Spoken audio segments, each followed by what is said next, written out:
C'est dans cette période-là même. C'est dans cette période, frère, que la pauvreté a commencé à secouer certaines familles dans la chambre haute. Et ce qui vaut à Pierre le désir et l'envie de repartir pécher. Pourtant, Jésus a dit rester là. Il y a des gens qui quittent la chambre haute, qui quittent le lieu d'attente pour aller où? Pour aller chercher à manger dehors. Ils quittent la chambre haute, ils quittent le lieu d'attente pour aller chercher à manger. Tu vas où? Je n'ai pas de crème. Tu vas où? Les enfants c'est libre pour manger. Tu vas où? Donc, ils quittent le lieu de la chambre haute pour aller chercher à manger. Alléluia. C'est pourquoi je vous dis souvent, n'accusez jamais quelqu'un. Ne condamnez jamais quelqu'un. Jésus apparaît à qui? Jésus apparaît à Pierre, au bord, c'est-à-dire au bord de la mer. Et il y a Pierre, c'est-à-dire que Pierre était tellement aveuglé, c'est-à-dire qu'il ne comprenait même plus, au point qu'il n'a même pas été capable de reconnaître son Seigneur. Il a fait quoi? Il a péché. Le monsieur a dit non, mais avancez là-bas plus loin. Il a dit ah, c'est bon, on revient. Après, il dit bon, ok. Il regarde quand même, au bord de la mer, il n'arrive pas à identifier que le Seigneur. Et quand il jette, quand il tire, tout de suite son cerveau tourne à 360 degrés. Il s'est dit, la seule personne qui lui a fait ça déjà, c'est Jésus. Et quand il regarde comme ça, comme il était nu, il est tombé dans l'eau, il dit, oh, c'est le Seigneur. Alléluia. Amen. Frère, même quand tu es couché seul avec un homme sur ton lit, que l'Éternel se révèle à toi.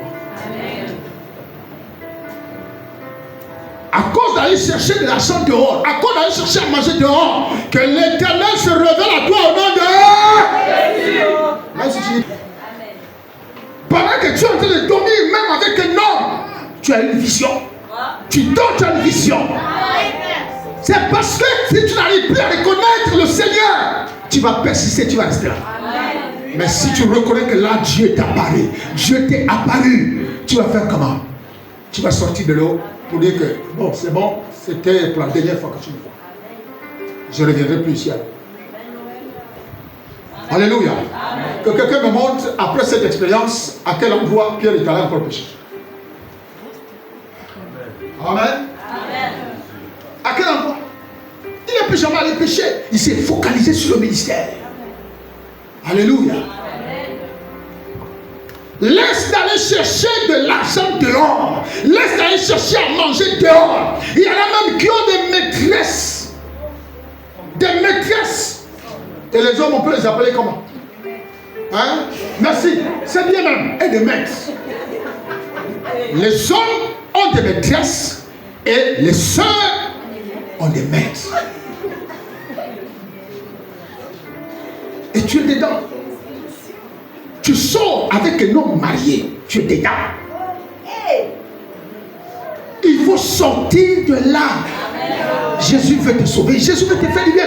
Il faut que tu sortes de là.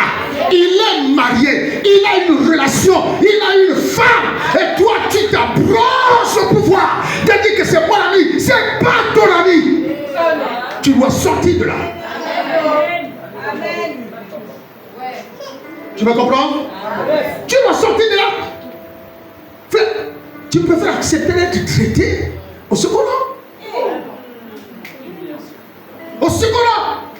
Juste parce qu'il t'achète à manger, il te donne à manger, il te donne une maison, tu as maintenant tout, c'est pas ton mari.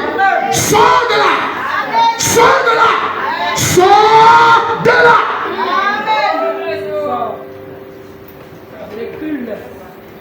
Alléluia. C'est pourquoi on a de l'avantage d'avoir le Saint-Esprit. Si dans cet état d'esprit, le Saint-Esprit ne te parle plus, c'est que tu as un problème.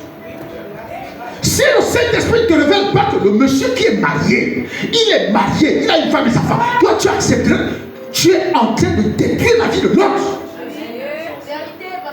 Tu es en train de détruire la vie de quelqu'un d'autre. Et tu es la fière. Saint-Esprit, alléluia. Tu pleures. Quel pleurer? Quel pleurer, frère? Quel le Saint-Esprit. Non. Sors de là. Et viens reprendre tes larmes devant lui. Oui, il va te sauver. Il veut encore te faire du bien. Il faut que tu laisses le mari d'autrui. Tu dois laisser le mari d'autrui. Parce que ce que tu es en train de faire, tu es en train de détruire toute une famille. Détruire toute une famille. Tu es en train de faire du mal à cette femme qui est mariée à cet homme. Tu es en train de faire du mal à ses enfants. Et tu es là pour dire, oh, toi, quand c'est ta femme, tu parles de machin, beaucoup, moi tu viens m'apporter 5 000. C'est ton mari. C'est ton mari. Vous parlez comme ça. C'est ton mari. Les chrétiens, vous devez sortir de ce cercle. Sortez de ce milieu. Dieu vous fait du bien. La Bible dit, quand le consolateur viendra, il convaincra le monde en ce qui concerne le péché. Le monde d'abord, pas le chrétien, le monde, ça dit tous ceux qui sont sans Christ. Il les convainc. Il les convainc de leur égarement. Et ensuite, le Saint-Esprit n'a pas que pour mission d'aller convaincre le monde. Il a une importance capitale dans notre vie. Sinon, on ne peut plus comprendre ce que le Saint-Esprit est capable de faire dans nos vies, frère. On est malade. On est vraiment malade. Le Saint-Esprit, non, aujourd'hui, le Saint-Esprit m'a saisi. Le soir, tu pars retourner avec le mari de quelqu'un d'autre. Ça, c'est pas le Saint-Esprit qui t'a saisi. Ça, c'est ta propre émotion qui t'a amené là. Pas le Saint-Esprit. Parce que quand le Saint-Esprit te saisit, frère, Pierre n'est plus jamais retourné à la pêche. Pourtant, il n'a pas accusé. Pourtant, il n'a pas condamné. Ils ont même mangé encore ensemble. Mais il n'a pas accusé. Mais la conscience de Pierre a dit non, ce type-là, il est dangereux. Il m'a dit, donc vous qui entretenez des relations avec les hommes des autres, avec les femmes des autres, sortez de là. Dis à ton frère, sors de là. Dis-le, lui, il va bien te faire, sors de là. Madame, si tu as dit ça, tu me regardes, je te dis ça à d'autres, sors de là. Amen. Dis à ton frère, frère ou soeur, sors de là. C'est pas ton mari. Dis-le, c'est pas ton mari. Vous savez pourquoi les gens ont du mal à sortir de là? Parce qu'ils vivent les inquiétudes. Ils mettent au devant de la scène leurs problèmes. C'est pourquoi vous avez vu Pierre sortir. Parce qu'il a mis au devant de la scène les manquements, la difficulté à manger. Et il est parti. Donc, quand je parle comme ça, il y en a qui sont là, ceux qui disent, quand lui me dit sors de là, quand il dit oh sors de là, j'abandonne. Je vais faire comment? Celui qui m'assure, celui qui fait ça, celui qui fait ceci, celui qui fait cela, celui qui fait ceci. Frère, lorsque vous sortez de là, vous n'allez pas tout de suite connaître la bénédiction. Non, vous allez traverser un peu le désert. Mais Dieu nous observe. Et Dieu est fidèle. Amen. Lâche le mari des autres. Lâche prise au nom de Jésus. Lâche prise au nom de Jésus. Lâche le mari de l'autre au nom de... Arrête de détruire les foyers des autres. Arrête de faire du mal à la fille de quelqu'un. Arrête de faire du mal à ses enfants. Toi, tu accepterais cela? Si c'est ton homme, tu es la première à la voir. Tu accepterais cela? Non. Pourquoi tu veux faire endurer la souffrance à l'autre? Pourquoi? Alléluia. Pourquoi? Tu veux faire endurer la souffrance à la fille de l'autre. Quand il vient avec son argent, le monsieur devient envoûté. Quand monsieur vient en retard, toi tu fais 3 jours, machin, ça fait une semaine, je ne t'ai pas vu, machin, alors que tu es pénal chez toi là-bas. Mais tu as bien dit chez toi. Il est chez lui.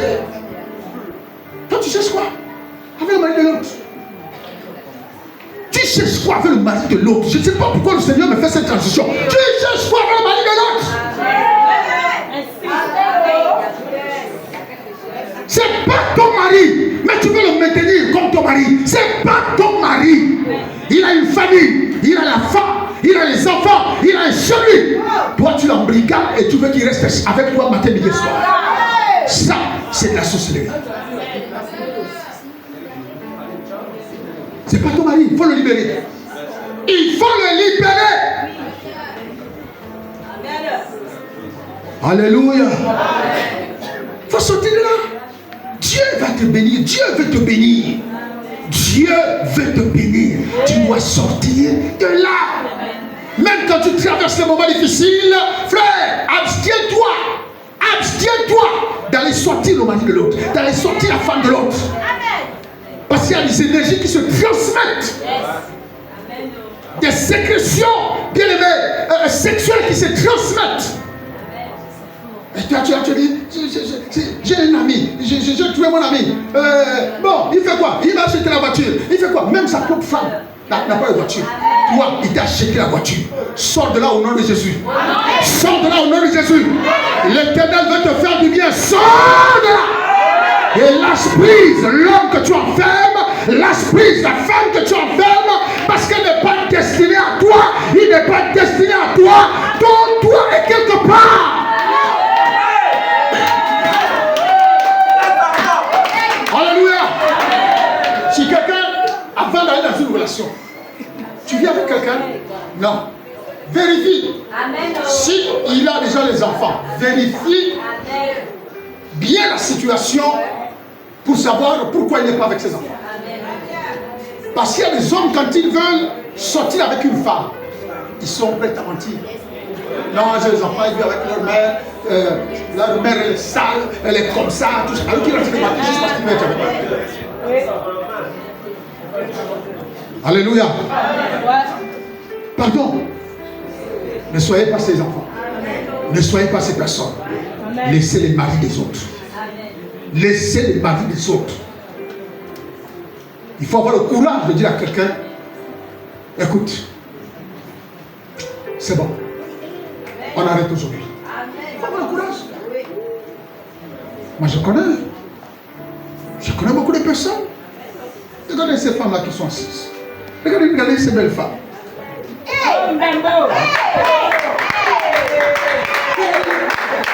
Regardez-les. Est-ce qu'il n'y a pas de prétendants qui arrivent? Si! Il y a des prétendants qui arrivent. Les gens leur diront, toi tu ne fais que vieillir. Toi tu ne fais que vieillir. Tant pis. Vaut mieux vieillir et aller au ciel que de vieillir en allant prendre le mari de quelqu'un. Alléluia. Frère, regardez ces femmes. C'est pas qu'il n'y a pas de prétendants. Il y a des prétendants qui leur proposent même le standing minimum. Mais ils ne sont pas chrétiens, ils ne veulent pas être chrétiens, ils ne veulent pas aller à l'église. Ils choisissent entre avoir une voiture, entre avoir une nouvelle maison et choisir Christ. Toi, tu vas choisir quoi? Le social. Il faut qu'on voit ici que tu as déjà une maison. Il faut qu'on voit que tu as aussi une voiture.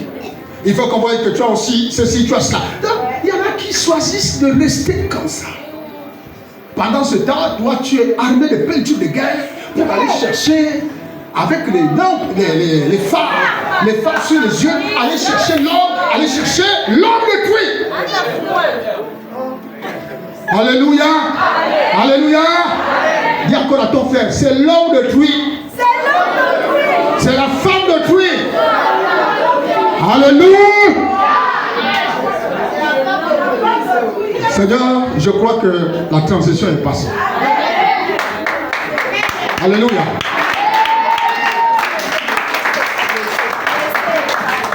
Il dit c'est un avantage. C'est pourquoi on a besoin d'avoir l'esprit. Parce que le Saint-Esprit vient parler à notre cœur et nous dit attention à ce que tu es en train de faire. Mais il y en a qui s'obstinent. Et qui vivent des exemples dans l'église. Qu'est-ce que lui là il ne fait pas? Qu'est-ce que l'autre là il ne fait pas? Est-ce que l'autre là ne vit pas comme ça? Est-ce que l'autre là ne vit pas comme ça? Frère!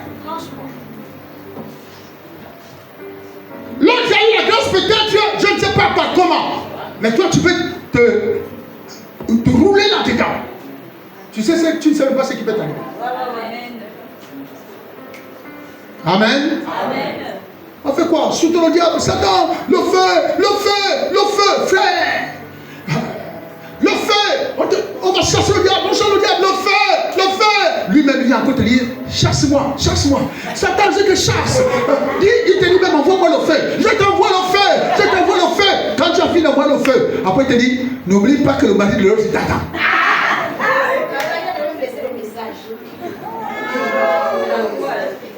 Quelqu'un va comprendre? Voilà.